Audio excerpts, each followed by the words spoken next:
मान लिया, मंजिल को अपना मान लिया, फिर मुश्किल क्या आसान क्या, जब ठान लिया तो ठान लिया।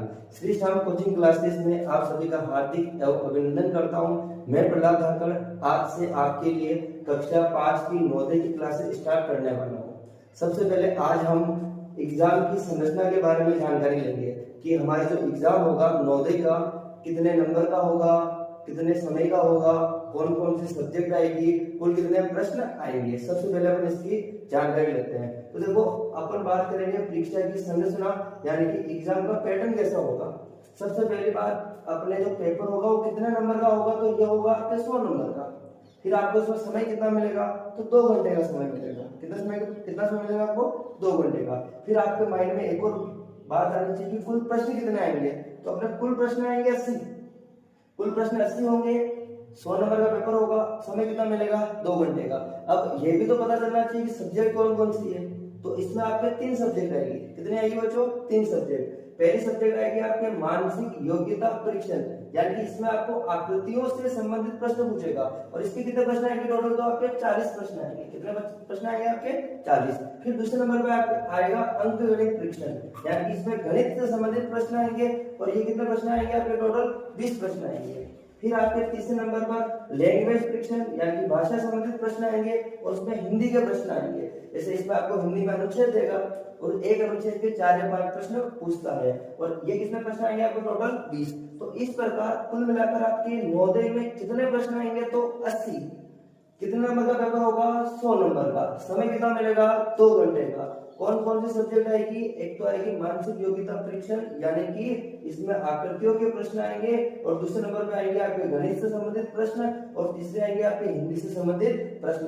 तो आज अपन ने बात की परीक्षा की संरचना की कि आपका एग्जाम का पैटर्न कैसा रहेगा। और अब आगे से मैं आपके लिए स्टार्ट करूंगा। सबसे पहले अपन स्टार्ट करेंगे गणित।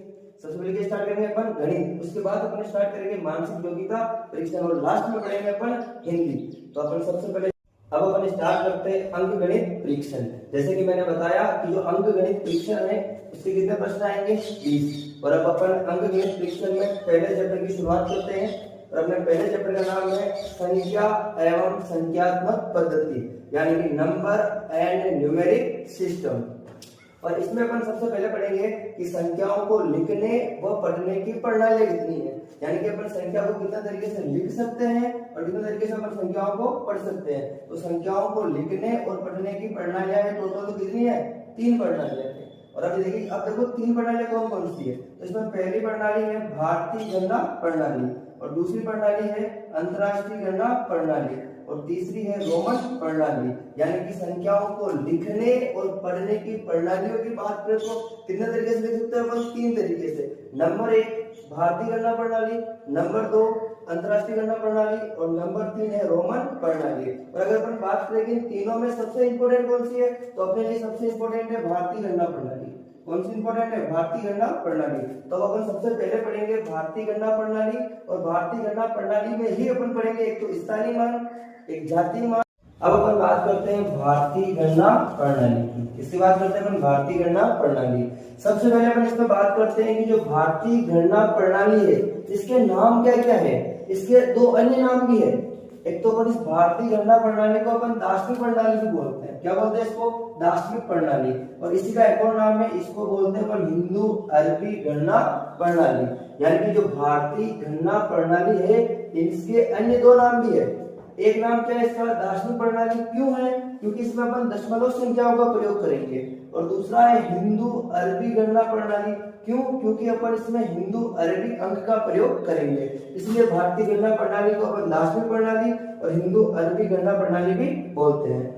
इसके बाद अपन बात करते हैं कि जो भारतीय गणना प्रणाली है इसमें अपन कुछ अंक या संकेत का प्रयोग करेंगे और उन अंक और संकेत को हम हिंदू अरेबिक अंक कहते हैं। और ये अंक कौन कौन से हैं, तो देखो ये अंक 0 से 9 तक, ये 0 से 9 तक जो होते हैं ना इनको अपन हिंदू अरेबिक अंक कहते हैं। और ये कुल अंक कितने होते हैं, तो ये कुल होते हैं 10 अंक। कितने होते हैं, 10। यानी कि 1 से 9 तक तो 9 अंक और एक 0 भी आ जाएगा, तो कुल अंक कितने होंगे, 10। कौन कौन से हैं, तो 0 से 9 तक कुल अंक कितने हो जाएंगे अपने, 10। और इन अंकों के प्रयोग से ही अपन जो ये अंक है ना 0 से 9 तक, इन अंकों के प्रयोग से ही अपन या तो बड़ी से बड़ी संख्या बना सकते हैं यहाँ अपन छोटी से छोटी संख्या बना सकते हैं। और फिर अपन बात करते हैं कि जो भारतीय गणना प्रणाली है इसमें अपन संख्याओं को कैसे लिखते हैं। तो इसमें सबसे पहले अपन इकाई लिखेंगे।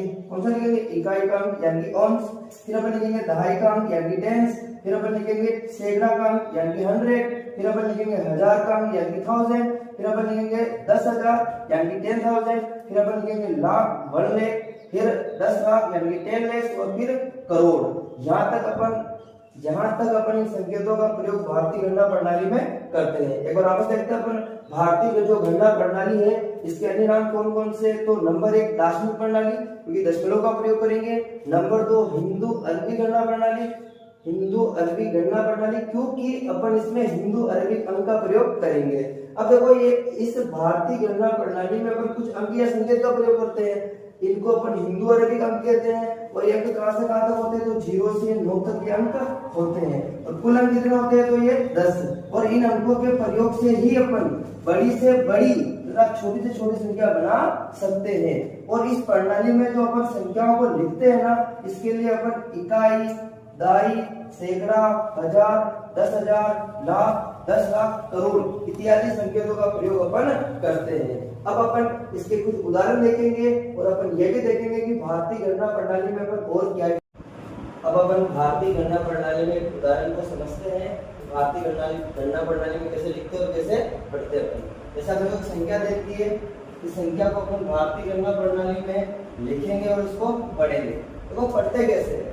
सबसे पहले देखो ये 6 से स्टार्ट करेंगे। फिर ये 6, इस 6 को अपन कहेंगे इकाई का। क्या कहेंगे अपन इसको? इकाई। 6 के बाद क्या आएगा? दहाई। ये 1 कौन सा होगा? दहाई का अंक। फिर 1 के बाद कौन है? 7। ये 7 कौन सा होगा? सैकड़ा का। कौन सा होगा? ये सैकड़ा का। फिर 7 के बाद देखो 3, और ये 3 कौन सा होगा? ये होगा आपके हजार का अंक। कौन सा अंक होगा? ये आपके हजार का अंक होगा। तो देखो 3 के पास कौन है? 2। तो 2 क्या होगा आपके पास? 10,000। कौन सा होगा आपके पास? 10,000। 10,000 के बाद क्या आएगा? लाख। क्या आएगा? लाख। और लाख के बाद 10 लाख। लाख के बाद क्या आएगा? 10 लाख। 10 लाख के बाद क्या आएगा? करोड़। क्या आएगा? करोड़। और करोड़ के बाद क्या आएगा? 10 करोड़। क्या आएगा? 10 करोड़।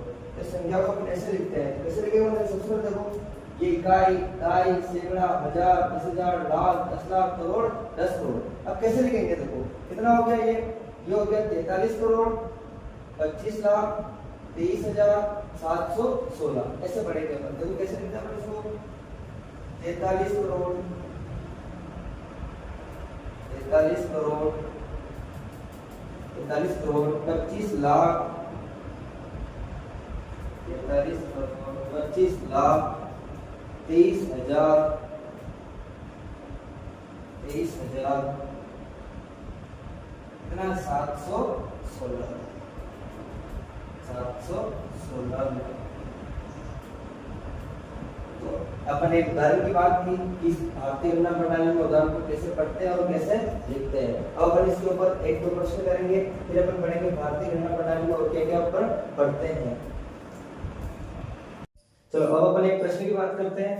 प्रश्न है भारतीय प्रणाली में शब्दों में लिखना है, यानी कि अपने को संख्या दे दी है, इस संख्या को अपने को शब्दों में लिखना है। जब भी ऐसे प्रश्न आए ना तो अपने को ऑप्शन टेस्ट करना है। क्या करना है अपने को? Option test. इससे अपने गलती होने के चांस बिल्कुल क्या हो जाएंगे? कम।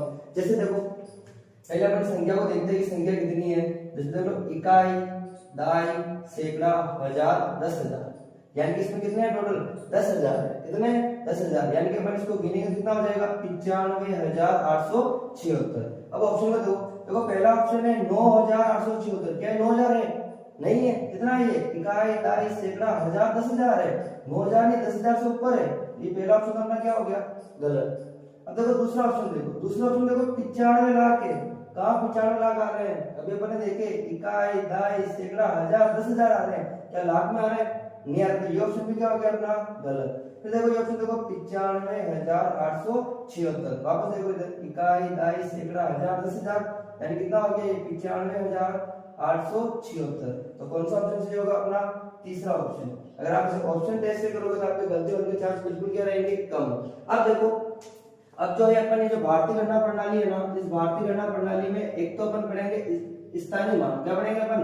स्थानीय मान, यानी अपन प्लेस वैल्यू पढ़ेंगे। एक पढ़ेंगे अपन जाति मान, और जाति मान को अपन अंकित मान भी बोलते हैं या फिर इसको फेस वैल्यू भी बोलते हैं। तो एक अपन स्थानीय मान पढ़ेंगे, एक जाति मान पढ़ेंगे, फिर पढ़ेंगे अपन पूर्ववर्ती संख्याएं और उसके बाद पढ़ेंगे अपन अनुवृत्ति संख्याएं और अनुवृत्ति संख्याओं को ही बोलते हैं अपन उत्तरवर्ती संख्याएं। यानी कि जो भारतीय गणना प्रणाली है अब अपन उसमें तो स्थानीय मान पढ़ेंगे, एक जाति मान पढ़ेंगे, एक पूर्ववर्ती संख्याएं पढ़ेंगे और एक क्या पढ़ेंगे अपन अनुवृत्ति संख्याएं। इसी प्रकार के वीडियो देखने के लिए आप हमारे साथ जुड़े, वीडियो को लाइक सब्सक्राइब जरूर करें और आपको वीडियो अगर पसंद आए तो एक कमेंट जरूर करें।